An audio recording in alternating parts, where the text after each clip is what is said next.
Hello दोस्तों, स्वागत है आप सभी का आपके अपने YouTube channel JMD math point पर। आज फिर से एक बहुत ही शानदार और जबरदस्त वीडियो के साथ हम आ गए हैं। आज के वीडियो में हम लोग डिस्कस करने वाले हैं एक बहुत ही बेहतरीन एक्सरसाइज जो कि 10th क्लास का है। और इस चैप्टर के बिना पूरा का पूरा 10th क्लास का सिलेबस अधूरा है।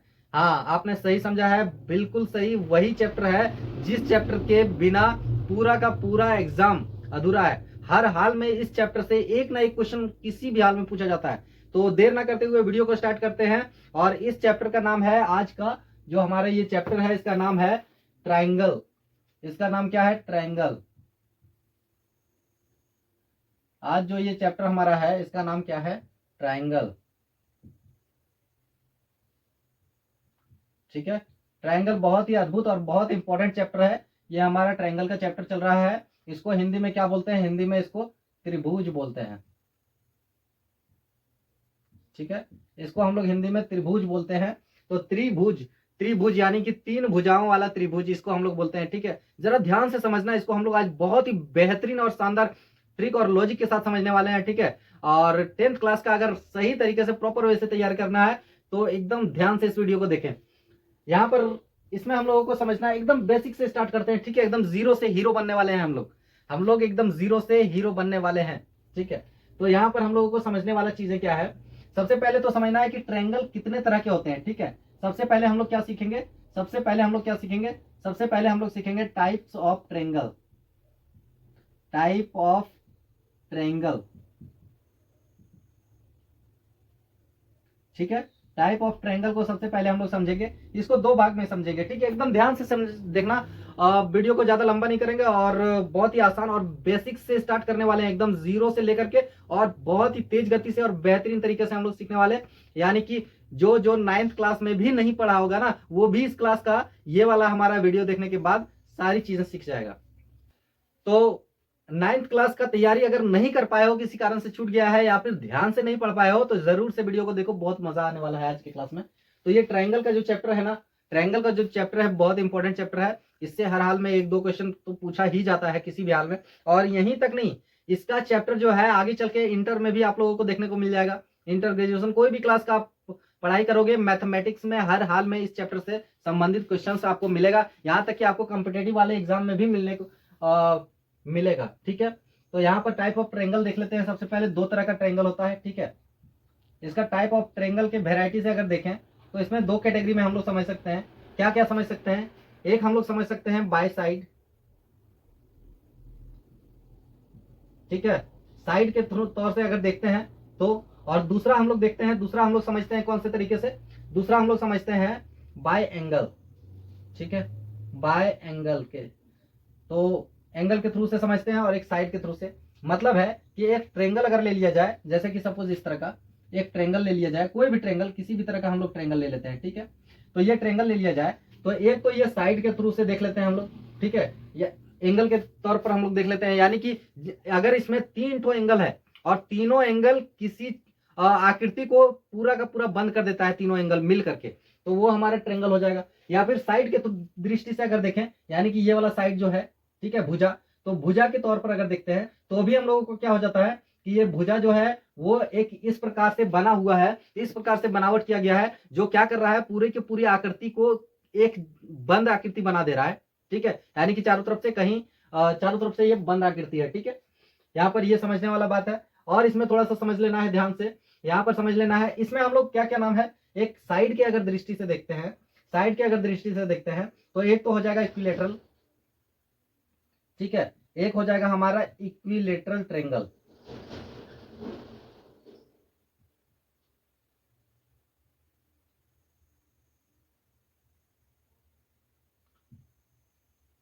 ठीक है, इक्विलेटरल ट्रेंगल हो गया। दूसरा हमारा क्या आ जाएगा? दूसरा हमारा आ जाएगा आइसोसेलेस ट्रेंगल।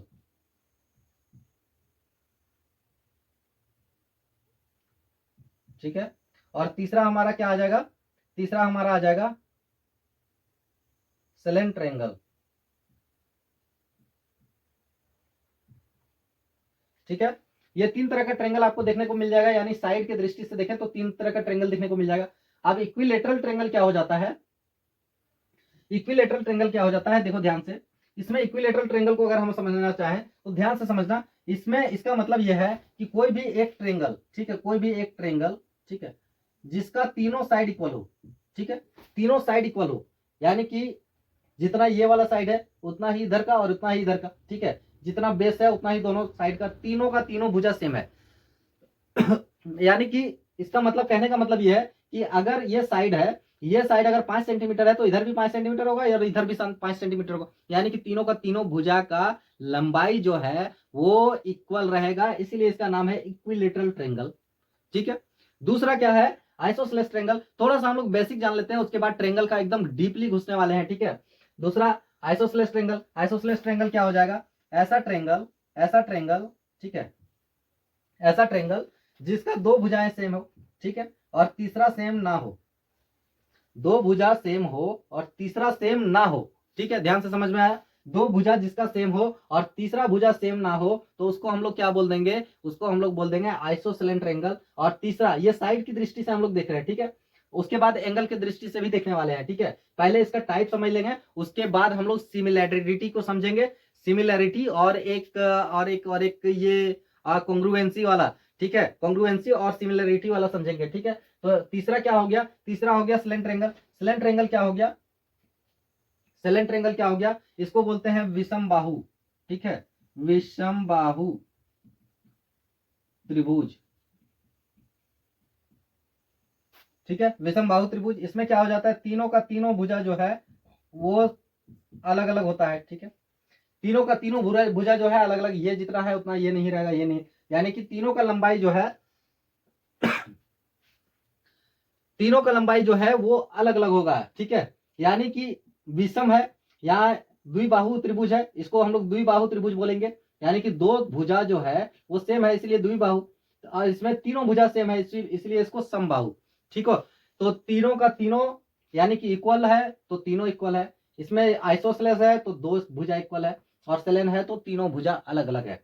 ठीक है, अब यहां पर देखना है, अब यहां पर देखना है एंगल की दृष्टि से। तो दोस्तों यहां तक समझ में आ गया है कि साइड के दृष्टि से तीन होता है और एंगल के दृष्टि से भी तीन होता है। ठीक है, इसमें हम लोग देख लेंगे एंगल की दृष्टि से क्या हो जाएगा, एक तो हो जाएगा हमारा, एक पहला हो जाएगा हमारा एक्यूट एंगल। ठीक है, एक्यूट एंगल ट्रायंगल,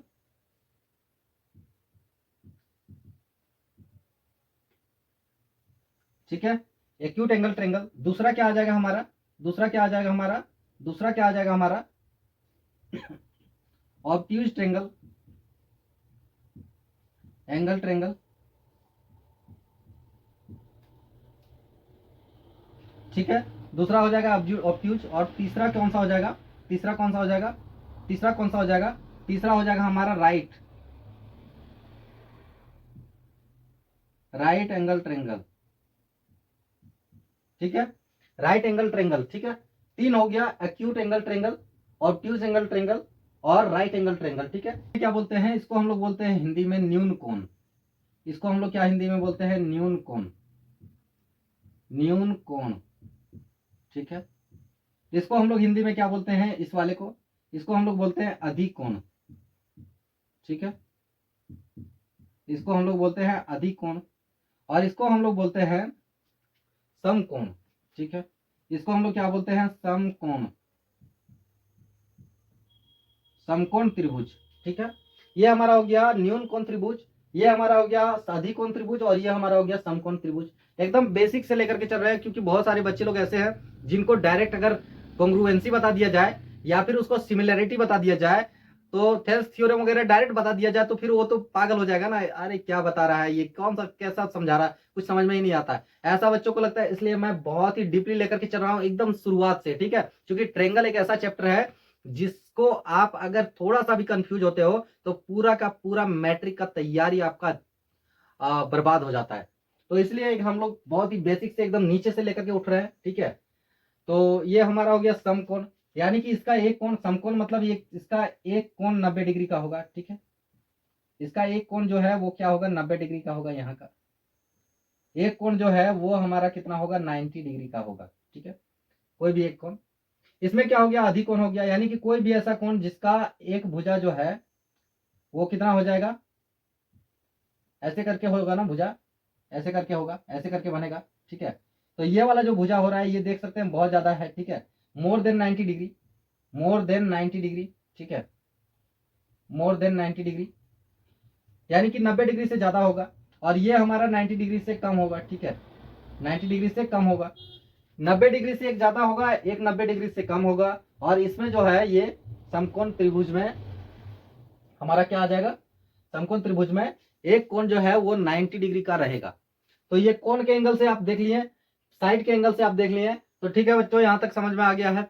अब हम लोग चलते हैं बहुत ही इंपॉर्टेंट एक पॉइंट और भी उठा लेते हैं इसमें से, ट्रायंगल का, ठीक है, 10th क्लास के लिए बहुत इंपॉर्टेंट है, ठीक है। इसको हम लोग क्या बोलते हैं, बीपीटी, ठीक है। बीपीटी को हम लोग क्या बोलते हैं, बीपीटी को हम लोग पूरा नाम क्या बोलते हैं, बेसिक प्रोपोर्शनैलिटी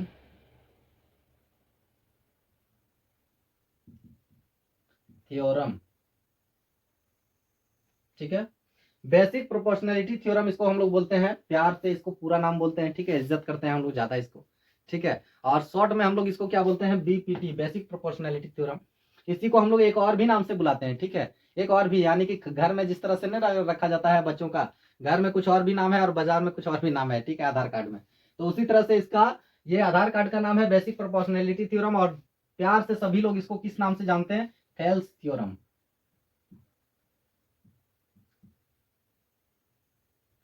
ठीक है। इसको हम लोग क्या बोलते हैं, प्यार से थेल्स थ्योरम, ठीक है। इसको समझना जरा ध्यान से, ठीक है। स्पेलिंग में मत जाना यार, उतना पढ़े लिखे नहीं है, इंग्लिश वाला थोड़ा सा कम नॉलेज है, इंग्लिश वाला स्पेलिंग थोड़ा बहुत एरर हो सकता है, बट उसमें ध्यान नहीं देना है, क्योंकि हम लोगों को यहाँ रूल समझना है, ठीक है। तो यहाँ पर समझना है बीपीटी, बेसिक प्रोपोर्शनैलिटी थ्योरम, इसमें हम लोगों को जानना है, जैसे कि एक ट्रेंगल है, ठीक है, इसका क्या कहना है पहले ये समझ लो, बीपीटी का क्या कहना है पहले ये समझ लो, ठीक है। एक ट्रेंगल है हमारा ए बी सी, ठीक है, कौन सा ट्रेंगल है, ए है, बी है, और इसका नाम सी है। तीनों कोण का जो है, तीनों जो कोण है, उन तीनों कोण का नाम हम लोग क्या दे दिए, ए बी सी, ठीक है, जैसे राम लक्ष्मण सीता, ठीक है, उस तरह से इसका भी नाम दे दिए ए बी सी। अब यहाँ पर बोला जा रहा है, थेल्स थ्योरम का नियम क्या है कि ये दोनों जो एंगल है, यानी कि सबसे नीचे वाला बेस वाला जो भुजा होता है, ठीक है, जो बेस वाला जो भुजा होता है, उसी के समांतर एक और भी भुजा उसी के जस्ट ऊपर में खींच दिया जाता है, यानी कि बीचों बीच, ठीक है।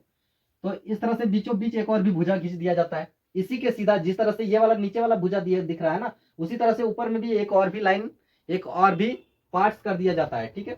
अब इसको थोड़ा सा हम लोग अलग करके अगर लिख दें, अलग करके थोड़ा सा इसको अगर हम लोग लिख दें, तो इस तरह से क्या बनेगा, क्या इस तरह से बनेगा, जरा ध्यान से देखना, इस तरह से बनेगा, ये हमारा बन जाएगा, दो पार्ट्स में डिवाइड हो जाएगा, ठीक है, ये हमारा दो पार्ट्स में डिवाइड हो जाएगा ना, इस तरह से, इस तरह से दो पार्ट्स में डिवाइड हो जाएगा ना। इसको जब बीच हम लोग काट दिए, तो ये दो भाग में डिवाइड हो गया, यानी कि ए बी सी था, इसको हम लोग नाम दे दिए डी और ई दे दिए यहाँ पर, ठीक है। अब यहाँ पर क्या हो जाएगा, ए डी ई, ठीक है, और डी तो ये भी है, क्योंकि एक ही सिंगल लाइन को अलग किए थे ना, तो डी ई तो ये भी है, एकदम ध्यान से समझना, बीपीटी को आज के बाद तुम लोग नहीं बोलोगे, ये मेरा गारंटी है, ठीक है, बीपीटी को आज के बाद बोलने नहीं दिया जाएगा, तो ये मेरा गारंटी है, इसलिए यहाँ पर थोड़ा सा एक्सप्लेन करके बता रहे हैं, एकदम ध्यान से समझना, ठीक है। और ये हमारा हो गया बी और सी, ठीक है, ये बी सी था ना, नीचे का बेस, ठीक है, ये बेस था, और ये बीच में जो कट कर दिया था, और ये हमारा सबसे ऊपर का था पॉइंट, ठीक है। अब यहाँ पर समझना है कि इसी के जस्ट पैरेलल एक लाइन दे दिया गया था, इसी के जस्ट पैरेलल, तो वो वाला लाइन क्या बोलता है, वो वाला लाइन तीन चीजें बोलता है, ठीक है, तीन चीजें बोलता है, क्या बोलता है, एक तो ये बोलता है कि जब ये बीच में काट दिया गया, तो ये वाला जो बीच में काट दिया गया, तो दोनों लाइन तो इक्वल डिवाइड होगा ना, यानी कि ये वाला कोई भी एक लाइन है, कोई भी लाइन है, और इसको बीचों बीच अगर काट दिया जाए, तो ये दोनों इक्वल पार्ट में डिवाइड होगा ना, यानी कि ये अगर पूरा का पूरा 10 सेंटीमीटर है, तो ये 5 इधर हो जाएगा और 5 इधर हो जाएगा, ठीक है, ऐसा होगा ना, दोनों का दोनों साइड इक्वल हो जाएगा। तो यहाँ पर वही बोला जा रहा है कि जब इसको बीचों बीच काट दिया गया, इस वाली लाइन को, एसी को बीचों बीच जब काट दिया गया है, तो दोनों साइड इक्वल हो गया, यानी कि ये वाला ए ई बराबर कौन सा, ये ई सी हो जाएगा ना, ई सी हो जाएगा, यानी कि इसके बराबर ये वाला होगा, ठीक है। तो बीपीटी का नियम क्या बोलता है, पहला रूल इसका क्या बोलता है कि ये वाला जो ऊपर वाला है उसी के बराबर में नीचे वाला होगा, और ये ऊपर वाला एडी जो है उसी के जस्ट नीचे वाला सेम होगा, यानी कि ये वाला लंबाई और ये वाला लंबाई सेम होगा। इधर का भी साइड जो है बीचों बीच जब कटा है तो ऊपर वाला साइड और ये नीचे वाला साइड दोनों बराबर होगा। ठीक है, यानी कि ये 5 सेंटीमीटर होगा तो ये भी 5 होगा। ठीक है, ये 3 होगा तो ये भी 3 होगा, कुछ भी जो भी ऊपर वाला होगा वही नीचे वाला होगा। ठीक है, सेम होगा। तो बीपीटी का यही कहना है, पहला नियम यही कहना है। क्या कहना है कि ऊपर वाला बट्टा नीचे वाला। ठीक है, यानी कि आमने सामने भी कर सकते हो। देखो, अब यदि ये बीचों बीच कर दिया तो आमने सामने का भुजा बराबर होगा, यानी कि जितना लंबाई ये होगा उतना लंबाई ये होगा। तो ऐसा कर दो, हम लोग ऐसा शॉर्ट में लिख दो कि एडी बराबर क्या हो जाएगा, ए। ठीक है, यानी कि ये लंबाई बराबर ये लंबाई, और नीचे क्या कर दो, ये लंबाई बराबर ये लंबाई लिख दो, यानी कि डीबी बराबर क्या हो जाएगा, ये वाला लंबाई। ठीक है, आमने सामने वाला बराबर कर दो। ठीक है, तो ई सी हो जाएगा। अब इसको क्या कर दो, बटा में कर दो, दोनों को बटा में कर दो, और ये बराबर जो है 2 ठो नहीं बल्कि 1 ही ठो कर दो। ठीक है, ये कौन सा जादू हो गया यार, कितना जादू तरीके से बता रहे हैं। यहाँ पर ये जादुई ट्रिक से काम चल रहा है हमारा, यानी कि आमने सामने वाला भुजा लिख दिए, एडी बराबर ए। ठीक है, ये वाला और ये वाला। ठीक है, ये लाइन और ये लाइन बराबर है ऊपर वाले त्रिभुज का, और नीचे वाले त्रिभुज का इसका बराबर ये है, तो इसका बराबर ये लिख दिए। ठीक है, एक दूसरे के बराबर वाला, और दोनों को क्या कर दिए, बट्टा में कर दिए। अब क्या हो गया, एडी बटा डीबी, यानी कि एडी बटा डीबी। ठीक है, ऊपर वाला बट्टा नीचे वाला, और फिर दूसरा वाला में क्या आ गया, ऊपर बट्टा नीचे। ठीक है, ये हमारा हो गया बीपीटी का first rule. The first rule of BPT is this. ठीक है, नेक्स्ट रूल क्या है उसका, बीपीटी का, यानी कि बेसिक प्रोपोर्शनैलिटी थ्योरम का अगला रूल क्या है, अगला नियम इसका कहना है कि भाई साहब ये दोनों जो है, ये वाला लाइन और ये नीचे वाला लाइन अगर सेम है तो ऊपर वाला जो लाइन है वो पूरे का इक्वल होगा। नहीं समझ में आया, जरा देखो। इसका कहना है कि यार ये वाला यदि इसका बट्टा इसका ये हो गया, ठीक है, ऊपर वाला बट्टा नीचे वाला हो गया, और फिर इधर ऊपर वाला बट्टा नीचे वाला हो गया। अब क्या करना है, दूसरा नियम क्या कहता है कि ऊपर वाला बट्टा पूरे ले लेना है। ठीक है, यानी कि ए डी ले लेना है ऊपर वाला। ठीक है, ऊपर वाला लाइन, और बट्टा में पूरे ले लेना है, ए बी ले लेना है। ठीक है, ए बी ले लेना है, और इक्वल टू क्या हो जाएगा, इधर भी वही काम करना है, ए ई ले लेना है, यानी ऊपर वाला बट्टा पूरे ले लेना है। तो ऊपर में क्या है, ए ई है। ठीक है, और बटा पूरा ए सी है। ठीक है, ए सी है। ठीक है, ये हमारा इसका कहना है दूसरा नियम। ठीक है, एक ऊपर वाले के साथ पूरा ले लिए, और यहाँ ऊपर वाले के साथ पूरा ले लिए लाइन। ठीक है, अब यहाँ पर तीसरा नियम क्या बोलता है, बीपीटी का तीसरा नियम क्या कहता है, यार ऊपर वाला बट्टा नीचे वाला तो ले लिए एक बार, दूसरा में ऊपर वाला बट्टा पूरे ले लिए। ठीक है, और तीसरा में अब क्या करेंगे, नीचे वाला बट्टा पूरे ले लेंगे। ठीक है, यानी कि दोनों साइड से ही काम चलाना है। ठीक है, क्योंकि साइड को ही बांट रहा है ना, इसीलिए। तो यहाँ पर क्या हो जाएगा, डी बी, यानी कि ये वाला लाइन, और बट्टा में पूरे ले लेना है, यानी कि बट्टा ए बी। ठीक है, ए बी हो जाएगा यहाँ पर हमारा, इक्वल टू क्या हो जाएगा, इधर भी क्या करेंगे, नीचे वाला लेंगे और बट्टा पूरे ले लेंगे। ठीक है, तो नीचे में ईसी है और बट्टा पूरा ए सी, तो ई सी और बट्टा में ए सी। क्या ये होगा हमारा, this will be the third rule of BPT. This will be the third rule of BPT. Okay, BPT समझ में आ रहा है ना, कि किसी भी त्रिभुज का पैरेलल एक और भी लाइन खींच दिया जाए, किसी भी त्रिभुज का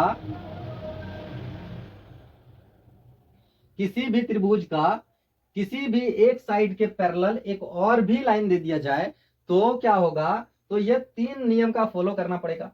ठीक है, ये 3 नियम का फॉलो करना पड़ेगा। तो यार मजा आ रहा है ना, बहुत अच्छा तरीके से हम लोग सीखने वाले हैं, और भी अच्छा। अभी तो शुरुआत है, अभी तो पिक्चर स्टार्ट हुआ है, अभी तो आगे आगे देखते जाओ होता क्या है। ठीक है, तो ये हमारा था थेल्स थ्योरम। ठीक है, थेल्स का यही नियम था। अब हम लोग सीखेंगे, थेल्स थ्योरम तो हम लोग सीख गए। अब अगले क्लास में हम लोग सीखने वाले हैं क्या, अगले क्लास में हम लोग सीखने वाले हैं सिमिलैरिटी को और कॉन्ग्रुएंसी को। ठीक है, कॉन्ग्रुएंसी और सिमिलैरिटी को सीख लेंगे, उसके बाद धीरे धीरे छोटा प्रश्न से स्टार्ट करेंगे, और बहुत ही बड़ा प्रश्न जो कि पिछले बहुत सारे क्लासेस में, बहुत सारे एग्जाम्स में पूछा गया है, उस तरह का बहुत सारे क्वेश्चंस को हम लोग सॉल्व करने का प्रयास करेंगे। तो आज के लिए बस इतना ही।